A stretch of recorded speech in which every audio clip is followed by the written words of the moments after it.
창세기 1장은 하나님께서 어떻게 천지를 창조하셨는가에 집중하고 있습니다. 창세기 2장은 하나님께서 어떻게 인간을 만드셨는가에 집중하고 있습니다. 그래서 창세기 2장에서는 아담을 먼저 소개합니다. 하나님이 아담을 만드십니다. 그 다음에 에덴 동산을 창설하십니다. 그리고 아담을 도울 수 있는 돕는 배필 여자를 창조하십니다. 그리고 오늘 본문은 마지막에 가정을 만드십니다. 동물은 생식 본능이나 양육 본능이나 집단 본능에 의해서 살아갑니다. 그러나 인간은 그렇게 생식 본능이나 집단 본능에 의해서 살아가게 하지 않고 가족이라고 하는 공동체를 통하여 인간이 이 세상에 살도록 하나님께서 만들어 주셨습니다. 따라서 하나님이 주신 선물 가운데 최대의 선물은 가정입니다. 가정이 행복하면 사회가 행복하게 되어 있습니다. 가정이 행복하면 그 인간은 행복하게 되어 있습니다. 왜냐하면 하나님은 우리를 가족 공동체로 주셨기 때문에 그렇습니다. 최초의 가정은 아담과 이브로 시작됩니다. 하나님은 아담을 먼저 만드시고 그 다음에 이브를 만드십니다. 그리고 두 사람을 만나게 하십니다. 이것을 우리는 가리켜 최초의 결혼이라고 말하고 최초의 결혼을 통해서 만들어진 것이 최초의 가정입니다. 우리 온누리교회에서도 하나님의 가정훈련학교가 바로 이런 개념에서 따온 것입니다. 모든 가정은 하나님의 가정이요. 하나님의 가정으로 돌아갈 때 우리 가정은 축복받고 행복해질 줄로 믿습니다. 하나님께서는 처음부터 아담과 이브를 동시에 만드시지 않으셨습니다. 동물은 암컷과 수컷을 동시에 만들었습니다. 그래서 마음대로 살게 했습니다. 그러나 인간은 그렇게 만들지 않았습니다. 왜냐하면 가정이라는 것이 있기 때문에. 여러분, 인간의 최대 위기는 동물처럼 사는 거예요. 인간의 타락이라고 하는 것은 하나님의 형상대로 지음을 받았음에도 불구하고 인간이 그 하나님처럼 살려고 하는 그 비전을 잃어버리고 천하게 동물처럼 살아가는 것입니다. 그래서 하나님은 동물과 인간을 구분해서 만드십니다. 먼저 하나님이 아담을 만드셨습니다. 흙으로 아담을 지으십니다. 그 다음에 아담이 살 수 있는 에덴 동산을 창설하시고 그 지으신 사람을 거기에 두십니다. 동물을 다스리게 하십니다. 이것은 가장 훈련하는 것입니다. 여러분, 결혼했다고 아버지가 되는 거 아닙니다. 결혼했다고 가장 되는 것이 아닙니다. 하나님은 아담을 미리미리 훈련을 시키십니다. 혼자 먼저 살게 합니다. 동물을 다스리게 합니다. 그리고 준비가 된 때 하나님은 아담을 도울 수 있는 돕는 배필을 그때야 만드십니다. 하나님이 하시는 방법이 얼마나 인격적인지 모릅니다. 얼마나 섬세한지 모릅니다. 그냥 마구잡이로 우리를 취급하지 않습니다. 동물처럼 우리를 취급하지 않습니다.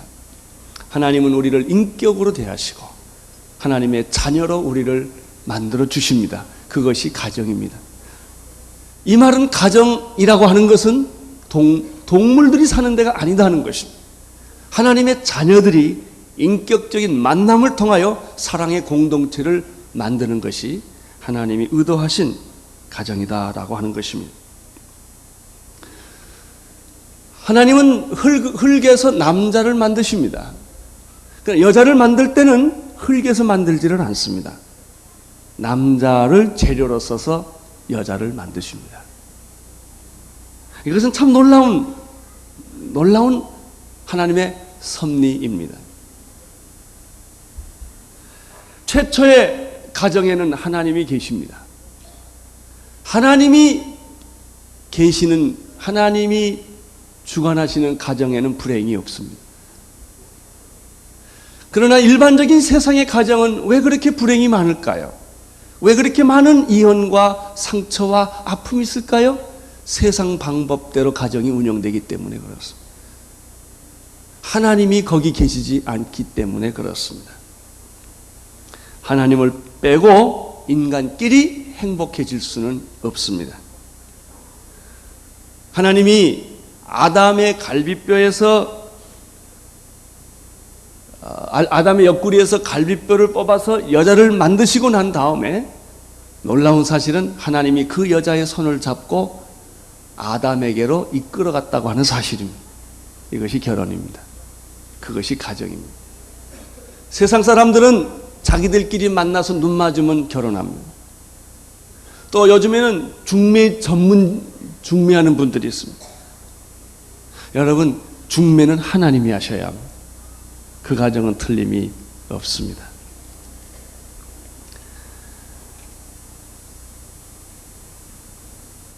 (23절을) 보면 하나님이 돕는 배필 이브의 손을 끌고 아담에게 왔을 때 아담이 처음 이브를 보고 감탄사를 표현하는 것이 23절에 나옵니다. 한번 같이 읽으실까요? 23절 시작. 아담이 가로되 이는 내 뼈 중에 뼈요 살 중에 살이라. 이것을 남자에게서 취하였은즉 여자라 칭하니라. 아담은 흙에서 만들었지만 이브는, 여자는 아담으로부터 만들었습니다. 그래서 아담이 그 여자를 보는 순간 느끼는 감정은 저것은 나다. 나의 분신이다. 이걸 깨달은 거예요. 굉장히 아담이 쇼크를 먹은 것 같아요. 그리고 그냥 본능적으로 좋은 거예요. 나니까. 그래서 누구든지 혹시 결혼할 정년기에 있는 사람은 딱 보면 전 내 갈비뼈다. 이게 딱 느껴져야 돼요. 아담이 그랬습니다. 저거는 내 살이다. 내 뼈다. 이렇게 느낀 거예요. 어떤 사람은 10년을 살아도 내 살도 아니고 내 뼈 아닌 사람이 있어요. 항상 남이에요. 몸이라고 하는 것은 나누어질 수 없는 것입니다. 그게 몸입니다. 아담의 몸이나 이브의 몸은 같은 몸입니다. 왜냐하면 재료가 같기 때문에 그렇습니다. 그래서 부부는 한 몸입니다. 남이 아닙니다.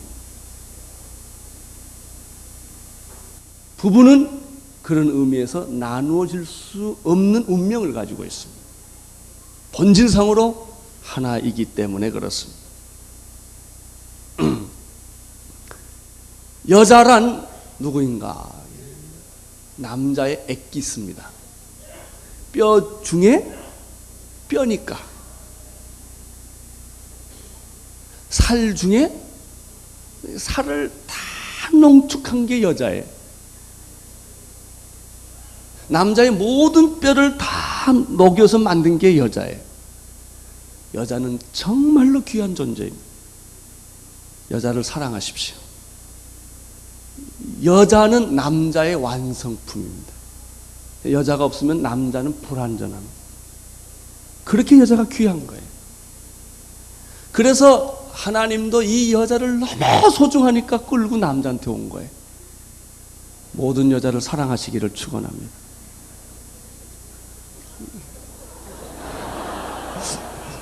아니, 모든 여자가 아니고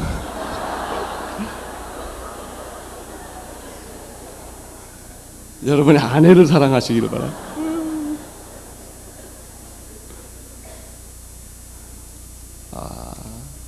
남자와 여자의 차이는 모음 하나의 차이입니다. 남자가 원래 아담이 남자인데 히브리 말로 특별히 여자와 대칭해서 쓸 때 이쉬라는 말을 썼습니다. 그것이 바로 23절에 있는 얘기예요. 23절에 보면은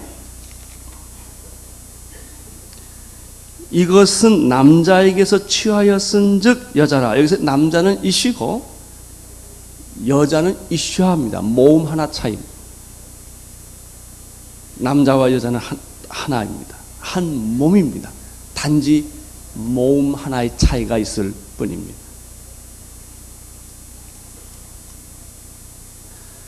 디모데후서 2장 13절에 보면은 이는 아담이 먼저 지음을 받고 이화가 그 후며 남자와 여자가 동시에 지음받지 않았다는 사실을 기억하십시오.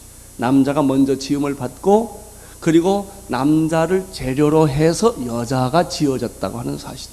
이것이 부부관계입니다.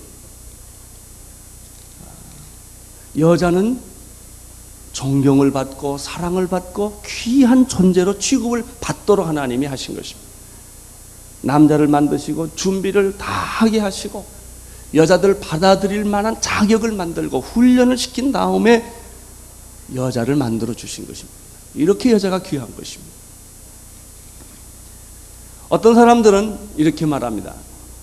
모든 남자가 다 어머니 뱃속에서 나오지 않았느냐? 안 그렇습니다. 성경은 이렇게 말합니다. 고린도전서 8장 8절 9절에 보면은 남자가 여자에게서 난 것이 아니요 여자가 남자에게서 났으며 또 남자가 여자를 위해서 지음받은 것이 아니요 여자가 남자를 위해서 지음받은 것이다. 그러니까 여자는 남자의 부속품이란 뜻이 아닙니다. 여자는 남자의 완성품이란 뜻입니다. 부부싸움 안 하기를 바랍니다. 여자를 집에서 함부로 대하지 않게 되기를 바랍니다. 오늘 짧은 세 구절 속에서 우리는 행복한 가정, 성경적인 하나님이 의도하신 아름다운 가정의 원리를 한 5가지 정도를 발견하게 됩니다. 첫째는 23절의 말씀을 다시 한번 보겠습니다. 23절 시작. 아담이 가로되 이는 내 뼈 중에 뼈요 살 중에 살이라. 거기까지 보겠습니다. 아담이 하나님이 끌고 오는 그 여자를 처음 볼 때 그 입에서 나오는 감탄사는 저 여자는 내 뼈 중에 뼈요 내 살 중에 살이구나 라는 고백을 합니다. 결혼은 고백입니다. 밥 먹고 살고 애기 낳고 살고 잠자고 사는 게 결혼이 아니에요. 그건 동물도 합니다. 동물이 안 하는 거 있습니다. 고백입니다. 나는 당신을 사랑합니다. 당신은 나의 심장이요. 당신은 내 인생의 전부요. 당신은 내 인생의 태양이요. 달덩어리요. 이런 거 있잖아요. 이것을 남자가 했습니까? 여자가 했습니까? 남자가 했죠. 제일 치사한 남자는 여자한테 사랑 고백받는 남자예요.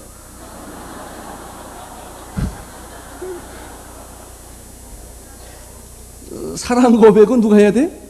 남자가 해요. 당신은 내 뼈 중에 뼈요 살 중에 살이요를 하루에 50번만 하면 돼.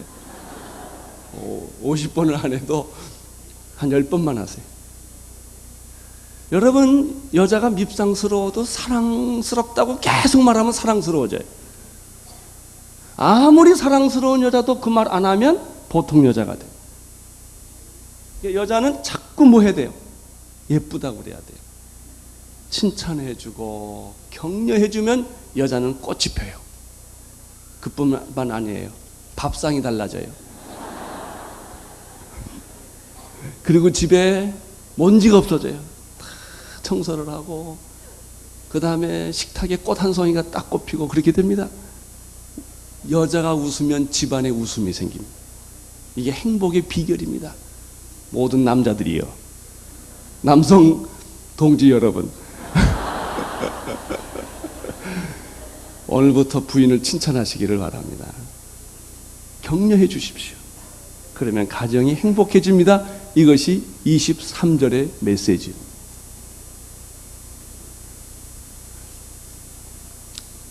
당신은 내 뼈 중에 뼈요 살 중에 살입니다. 당신 같은 여자가 세상에 없습니다. 아무튼 있는 말 없는 말 책 보고 안 되면 연애 편지 책 있어요. 이런 거. 그래서 그렇게 여자를 칭찬해주고 격려해주고 축복해주면 옷 사달라는 소리도 안 합니다. 그냥 만족하고 행복해합니다. 그러면 가정이 행복해지고 그러면 여러분의 자녀들이 행복해집니다. 24절을 보십시오. 24절 시작.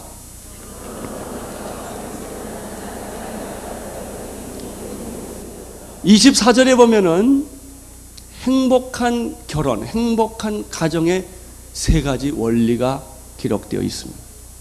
이 원리대로 가정을 꾸려가면 하나님이 원하는 가정이 됩니다. 세 가지 원리는 무엇인가? 첫 번째, 독립성의 원칙입니다. 독립의 원리입니다. 모든 자녀는 부모로부터 태어납니다. 부모에 의해서 양육받고 사랑을 받고 보호를 받습니다. 이 아이가 자랍니다. 커서 결혼을 하게 됩니다. 결혼이란 무엇입니까? 연장이 아니라 새로운 출발입니다. 부모님의 삶의 연장이 아닙니다. 어떤 부모님들은 가문의 대를 이어야 된다고 말을 합니다. 결혼은 대를 잇는 것이 아닙니다. 아들을 낳아야 된다고 말합니다. 결혼은 아들을 낳는 것을 의미하지 않습니다. 어떤 사람은 제사를 드려야 된다고 합니다. 결혼은 제사를 드리기 위한 것이 아닙니다. 거기에서부터 불행이 시작된 것입니다.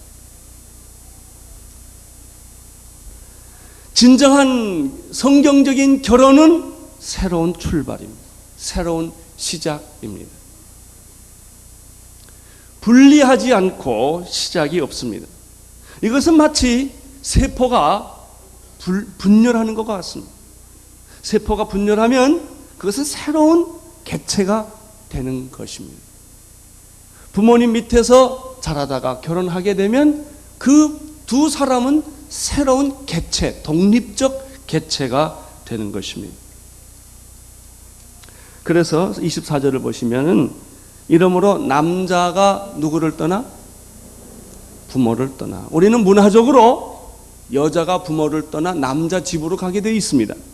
여기에서도 시집살이, 여기서부터 모든 고통, 아픔이 시작됩니다.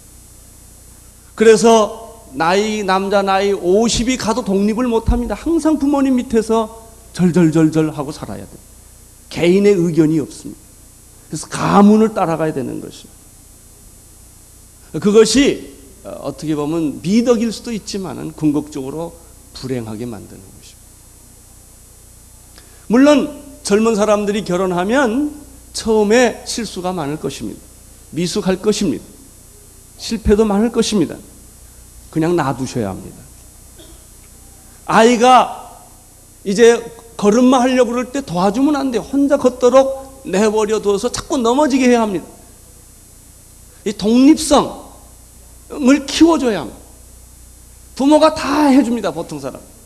애기 나도 가서 다 돌봐줍니다. 60이 가도 도와줍니다. 그 가정은 독립성이 없습니다. 그건 진정한 가정이 되지를 못하는 것입니다.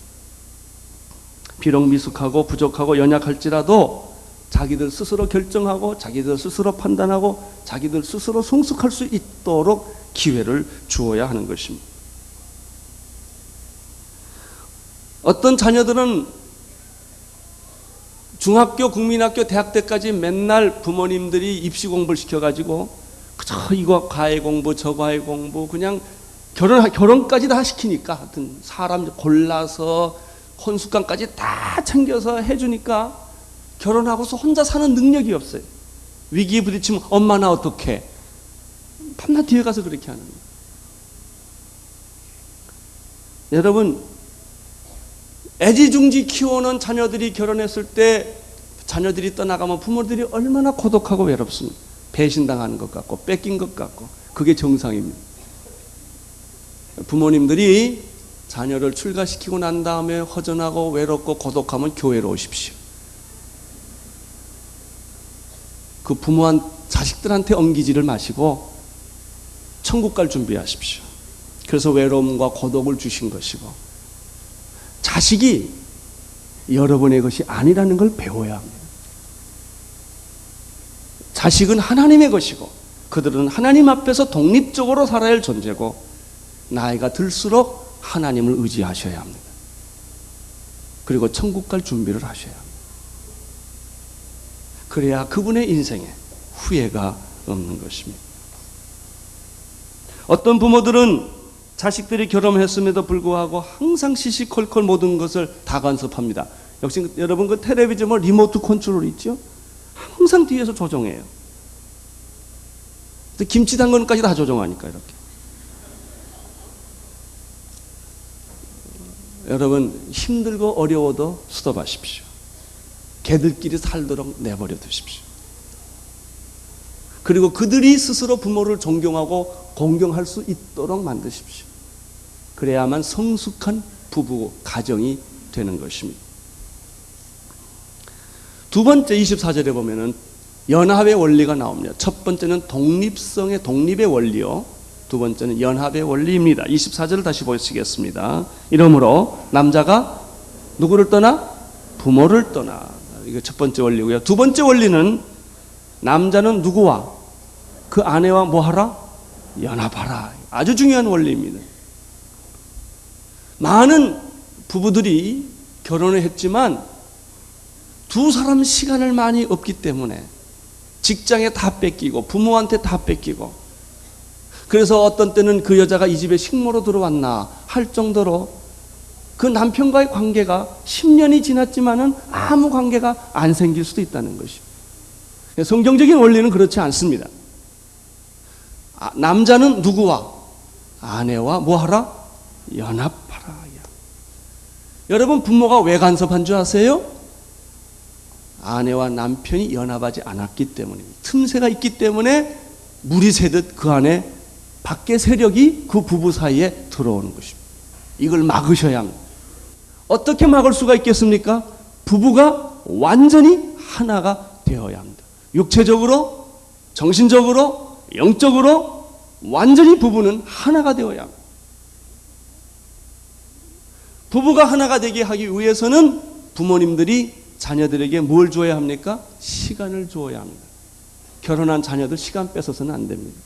자기들끼리 싸우고 고민하고 고통하도록 시간을 주어서 하나를 만들어 주어야 합니다. 자식들이 싸우면 부모님들이 못 보니까 빨리 또 개입을 합니다. 그 사람들은 50, 60 가도 성숙한 부부가 되지를 못합니다. 부부에게 시간을 주십시오. 따로 살게 하십시오. 그들끼리 고민하게 하십시오. 그들끼리 가정을 끌어가도록, 이 세상을 이겨나갈 수 있는 능력이 생기도록 만들어 주어야 하는 것입니다. 여러분, 연합의 원리는 무엇입니까? 연합을 잘 하려면 세 가지 방법이 있습니다. 세 가지가 필요합니다. 첫째는 포기입니다. 한 남자와 한 여자가 만났을 때는 사랑해서 만났지만은 이 남자가 살아온 배경과 문화가 다르고 이 여자가 살아온 배경과 문화가 다릅니다. 가정이 다르고 가풍이 다르고 김치 맛이 다르고 된장찌개 맛도 다 달라요. 스타일이 다 달라요. 하는 방법이 달라요. 그래서 두 사람이 만나면 문화 전쟁이 생깁니다. 사랑은 했지만 서로 자라온 사고방식이 다르기 때문에, 어렸을 때 노는 장난감이 달랐기 때문에 그 모든 선택의 기준이 다 다른 것입니다. 이것을 하나로 만드는 데는 굉장한 희생이 필요하고 노력이 필요로 합니다. 그걸 하셔야 합니다. 그래서 그것을 만나야 하는 것입니다. 대부분의 많은 사람들은 상대방을 이용을 합니다. 사랑이라는 이름으로 이용을 하는 거죠. 그래서 가문을 보고 학벌을 보고 배경을 보는 거예요. 그게 무슨 소리요? 이용하겠다는 거 아닙니까? 그 여자를 이용해서 좀 출세해 보겠다는 거 아닙니까? 그 남자의 성공을 좀 이용해 보겠다는 거 아니겠습니까? 다른 그런 것은 아니지만 어느 정도 그런 게 있다고. 여러분, 이러한 동기가 있을 때 부부는 계속 싸우게 돼 있습니다. 왜? 사람은 마지막 순간에는 다 알거든요. 진실이라는 것은 숨길 수가 없거든요. 이용을 당했다고 하는 것만큼 기분 나쁜 게 없거든요. 우리는 부부는 서로 사랑해야 될 존재지 이용당하거나 이용해서는 안 된다는 말이죠. 따라서 내가 지금까지 살아왔던 것 포기해야 합니다. 상대방이 살아왔던 것을 상대방을 강요하거나 이기면 안 됩니다. 부부는 꺾기 운동하지 않아요? 서로 꺾는 거예요. 네가 이기냐 내가 이기냐. 남자들은 여자 버릇 고쳐야 된다고 생각해요. 여자들은 남자를 꼭 길을 꺾어놔야 된다고 생각해요. 그게 평생 가는 것입니다. 따라서 진정으로 남자와 여자가 하나 되기 위해서는 먼저 자기 것을 포기해야 하고 자기 문화를 포기하고 두 사람의 새로운 문화를 만들어가는 것이 연합입니다. A라는 물체와 B라는 물체가 이 접붙이려고 할 때, 단단하게 붙이려고 할 때 중요한 게 두 번째가 있습니다. 그것은 뭐냐면 그 접붙이는 면이 깨끗해야 된다고 하는 것입니다. 녹이 슬었거나 물이 있거나 더러우면 아무리 강력 접착제를 집어넣었다 할지라도 한 달, 두 달 못 가서 다시 떨어지는 것입니다. 그 접촉하려는 부위를 깨끗하게 닦아야 합니다. 거기가 더러우면 치워야 하고 녹이 슬었으면 닦아서 완전히 접착이 잘 될 수 있도록 마르게 만든 다음에 붙이는 것입니다. 이것은 무엇을 의미합니까? 상처는 치유되어야 한다는 것입니다. 여러분, 많은 사람들이 결혼합니다. 그러나 사실은 이 사람이 사춘기를 거치면서 자라오는 과정에 남모르는 깊은 상처들이 있습니다. 부모로부터 받은 상처, 친구로부터 받은 상처, 사회로부터 받은 상처, 배신, 이런 게 전부 있어요. 이게 참 재밌습니다. 어떤 사람한테 무슨 얘기하면 어떤 한 사람은 아무렇지도 않는데 어떤 한 사람은 벌컥 화를 냅니다. 왜냐하면 그 사람은 그 부분에 상처가 있기 때문에 그래요. 그 문제가 잘못된 게 아니에요. 상처 때문에 그 문제만 나오면 알레르기가 반응이 생기는 것이죠. 이게 다 상처입니다. 상처가 치유되지 않는 채 서로 결혼해서 아기 낳고 살면 계속 싸웁니다. 따라서 부부는 그 상처가 치유되어야 하는 것입니다. 병든 부분, 잘못된 부분, 더러워진 부분을 깨끗이 서로 인정하고 솔직히 고백하고 그런 부분을 깨끗이 닦아서 그리고 만나야만 부부싸움이 안 생기는 것입니다. 세 번째입니다. 먼저 두 개체가 포기를 해야 되고 그 다음에 상처난 부분을 치유해야 되고 세 번째는 A라는 것과 B라는 것이 강력하게 붙으려면 접착제가 필요합니다. 강력 접착제가 필요합니다. 이 강력 접착제가 사랑이라는 접착제입니다. 바로 그 접착제가 예수 그리스도인 것입니다. 이렇게 됐을 때 연합이 됩니다. 부부가 하나만 되면 어떤 위기도 이겨냅니다. 어떤 상대방의 간섭도 막아낼 수가 있습니다. 상대방의 간섭이 문제가 아니라 부부가 연합하지 않는 것이 문제가 되는 것입니다. 우리들은 대개 다 피상적으로 만납니다. 그저 겉으로 허허하고 웃고 그저 좋은 말 하고 그냥 속에 중심 있는 얘기는 거의 하질 않습니다. 마음의 깊은 곳에 대화를 하는 부부는 그렇게 많지 않습니다. 세 번째 원리는 24절에 한 번 더 있습니다. 24절을 또 보십시오. 첫 번째 원리는 남자가 누구를 떠나? 부모를 떠나는 것이. 거기에 남자만 떠나겠습니까? 여자도 떠나야 합니다. 여기에는 모든 부모님들은 자녀를 독립시키십시오. 간섭하지 마십시오. 자기들끼리 살도록 내버려 두십시오. 그 아내와 두 번째 원리가 연합하는 연합의 원리요. 세 번째는 둘이 한 몸이 되는 원리입니다. 부부는 한 몸입니다. 몸이 갈라지면 두 개가 생기는 것이 아니라 죽습니다. 헤어지면 두 개가 생기는 게 아니에요. 죽음이 찾아옵니다. 그래서 한 몸을 이루셔야 합니다. 부부는 단순히 정신적이고 이상적인 관계 이상의 관계입니다. 부부란 육체적이고 성적인 관계 이상의 관계입니다. 따라서 부부는 영적이며 전 인격적인 관계며 육체적인 한 몸을 이루는 관계입니다. 사람들마다 분열과 헤어짐의 상처가 있습니다. 하나님의 가정을 통하여 화해와 만남의 회복이 일어나기를 바라는 것입니다. 어떻게 이렇게 하나가 될 수 있겠는가? 에베소서 2장 14절 이후에 보면은 바로 예수 그리스도께서 그 일을 하신다고 말씀하셨습니다.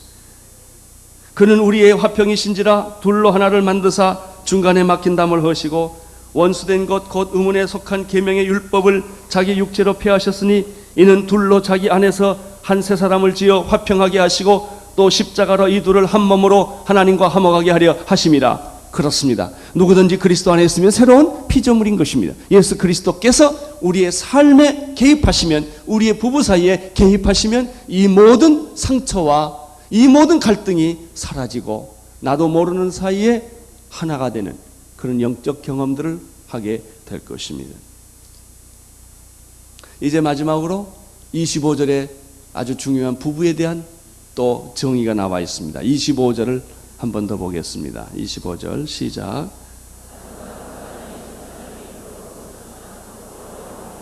부부란 어떤 관계입니까? 서로 부끄럽지 않는 관계입니다. 어떤 시인은 하늘을 우러러 한 점 부끄럼 없기를 바랬습니다. 나무 잎새, 바람 부는 나무 잎새에도 자기는 부끄럼 없기를 바랐다고 말했습니다. 뭐 거기까지 갈 거 없어요. 하늘을 보고 뭐 부끄럽다 이렇게까지 안 가도 부인 보고 부끄럽지 않으면 돼. 남편을 보고 부끄럽지 않는 아내가 되면 되는 것이. 이것이 하나님이 원하는 부부입니다. 부끄럽지 않다는 말은 무슨 말일까요? 투명하다는 것입니다. 대부분의 많은 부부는 투명하지 않습니다. 흑막이 있습니다. 못하는 얘기가 있습니다. 아무리 오래 살아도 10년, 20년, 30년 애 낳고 손주 낳고 살아도 영원히 만나지 못하는 부분이 있습니다. 그 관계는 부끄러운 관계입니다. 부끄럽지 않는 관계란 무엇일까? 거짓이 없는 관계입니다. 진짜 부부는 거짓이 없는 관계입니다. 무슨 얘기든지 다 할 수 있어요. 이게 부부입니다. 세 번째, 부끄러움이 없다는 말은 부부 사이에 죄악이 없다는 뜻을 의미합니다. 사실 인간은 서로 속고 속이고 있습니다. 그러면서 나는 너무나 태연하게 아무 문제가 없는 것처럼 삽니다. 태연하다고 해서 문제가 없어질까요? 태연한 척한다고 문제는 사라질까요? 그렇지 않습니다. 계속 있습니다. 갈등은 계속될 것이고 부부싸움은 계속될 것입니다. 여러분, 부부싸움에 피상적인 문제를 해결한다고 해결될까요? 아닙니다. 본질적인 문제를 해결해야. 이 문제를 해결하면 다른 여러 가지 피상적인 문제는 눈 녹듯이 다 녹아지고 없어지고 말 것입니다. 어떤 부부는 보면 너무나 갈등이 깊고 그동안 해온 거짓말이 너무 많아서 그것을 다 털어놓기가 너무 무서워 그냥 덮어놓고 사는 사람들이 많습니다. 이 정도 선에서 적당히 살자는 것입니다. 여러분, 너무 걱정하지 마십시오. 그런 사람이라 할지라도 하나님께 나아가서 지혜와 용기와 믿음을 구하면 그런 문제들은 갑자기 해결되는 것은 아닙니다. 오늘 그런 문제를 다 털어놓으면 큰일 날 것입니다. 그냥 하나님께 가십시오.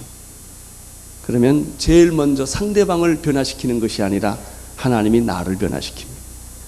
내 마음을 부드럽게 만들고 상대방의 어떤 말도 들을 수 있는 지혜도 믿음도 용기도 주시고 여유를 주십니다. 하나씩 하나씩 하나님은 우리 부부관계를 풀어가게 될 것입니다. 그리고 회복시킬 것입니다. 그리고 용서하게 하시고 사랑하게 하시고 정말 눈물을 흘리며 서로를 쳐다볼 수 있는 그런 아름다운 관계로 회복되게 해 주실 것입니다. 오늘 우리는 23절, 24절, 25절에서 이런 얘기들을 보았습니다. 행복한 가정을 만들기 위해서는 남자들이 여자를 칭찬해야 합니다. 칭찬할 것이 없으면 칭찬할 거리를 만들어가지고 칭찬하셔야 합니다. 하루를 그냥 보내지 마십시오. 꼭 칭찬하십시오. 그러면 가정은 행복해집니다. 여러분, 가정의 특징은 독립성입니다. 자녀들에게 독립성을 주십시오. 그러면 그 가정은 행복해질 것입니다. 끼고 살지 마세요. 풀어주세요. 자기들끼리 살게 만드세요. 자유를 주십시오. 그러면 그들이 부모를 반드시 섬기게 될 것입니다. 또 부부는 연합의 원리를 지켜야 합니다. 두 사이에 어떤 누구도 개입하지 못하도록 완전히 일치를 하십시오. 그리고 마지막에 한 몸의 원리입니다. 마지막으로 부부 사이에 서로 부끄러움 없는 관계가 되기를 축원합니다. 기도하겠습니다. 하나님 아버지, 오늘처럼 가정이 위기를 맞이하고 부부관계의 위기를 맞이한 때가 없습니다. 주여, 여기에서 오늘 예배를 드리고 말씀을 들은 온누리교회 모든 성도들이 행복한 가정, 참으로 아름답고 부끄러움이 없는 부부로 축복하여 주옵소서. 예수님 이름으로 기도드립니다.